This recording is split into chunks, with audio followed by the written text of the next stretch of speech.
This is going to be a comparison video that was just uploaded to the Facebook group the other day, where a gentleman was telling you how to check for leaks in your gauges or your hoses or your seals or something. Well, basically all he was doing was looking at moisture that was absorbed in his hose linings that he didn't know about. So here's the difference.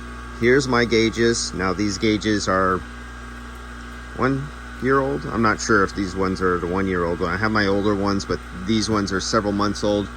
These hoses are a couple months old. As you can see, they're pretty beat up and battered. But the difference is between every vehicle, I clean out my hoses with nitrogen and then vacuum them down below 100 microns every day between each vehicle. That's my clean out procedure. So even though they're used, they have POE oil in them or PAG oil in them, they would be considered contaminated, but I clean them out and I vacuum them every time. So they're under a constant state of being fairly dry. Not perfect, but fairly dry. You can see we're down to 56 microns right there. It'll read that. It doesn't like the blue. And you can see I've been grafting it out for about 4 minutes now. So let's do a decay test, and like the guy said in the other video, you're going to tell if there's leaks or not. And by the way, this is for those of you who are interested, this is a stainless steel hose. That's what this is. Okay, there. We just cut it off. Now we're going to watch the vacuum climb.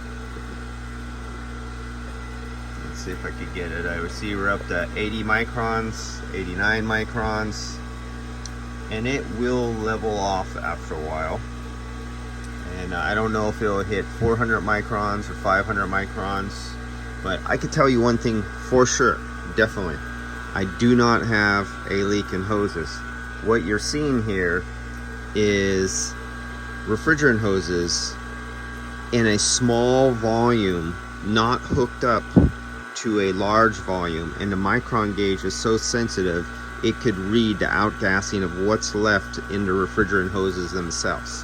Now the other gentleman on the other video, it went up over 1,000 microns and he said that failed. Yeah, what it failed, and let me turn that off because that kills the camera, doesn't like to do that.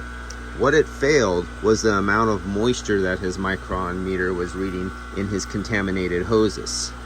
And as you can see the progression go on here, if you look at the curve is starting to flatten out. It's going to start to flatten out a little bit more here. Now that's the only difference. Now I've done this video kinda in the past before to let you see this. And what we'll do, we'll take a, God dang it, here we go, the brand new set of Yellow Jack hoses, and we'll repeat this test. The only problem is I cannot get these brand new hoses that I know do not have a leak, and they do have brand new seals in them. I cannot get them down to below 500 microns as quick as I do these hoses, because these hoses are dried and kept dry every day.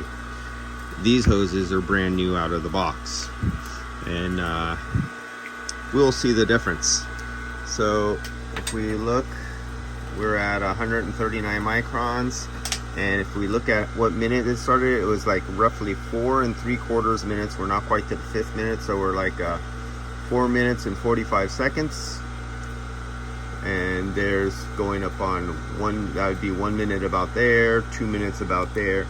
And you can see the progression, how low the angle is. And if you see the route that it's going on an ever decreasing angle.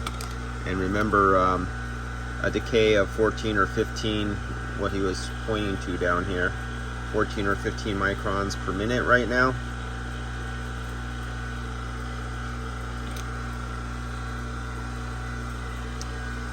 So I'm gonna throw on the Yellow Jacket hoses and show you a difference between hoses that have not been outgassed. They're just normal hoses that you would use or everybody else would use, and you're gonna see the difference in the result.